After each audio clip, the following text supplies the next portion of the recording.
I would like to give the suggestion that in Open Grid, from what I have seen, there are different working groups, but they are working on a very specific area. One is working on the certificate generation, one is working on authorization, one is working on firewalls, one is working on virtualization. I personally feel that there is no any category for monitoring also, because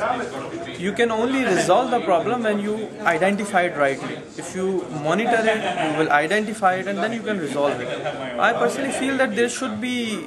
in the working group, there should be a section for monitoring also, where we can monitor the issues which are occurring under security, whether it could be authentication, authorization, single sign-on, availability, scalability. We will put them together and then we will analyze it that what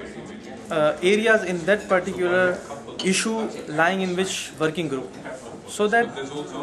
the person who is working on one subject, having expertise in one subject of the security, let's suppose I am working on the monitoring of security, can contact to the right person. Because what is happening at this moment, that if you want to go to discuss with somebody who is also working in the security, and if you say that I want to do this and I have this question, so he says that no, we are working on that particular range. So the scope should be more wider. It's wide, but I think it should be more wider, because when you say that the next step will going to be in the cloud, then I think there will be many more issues that we should need to be at least address it, and in future we are going to develop a team for this to resolve all these issues.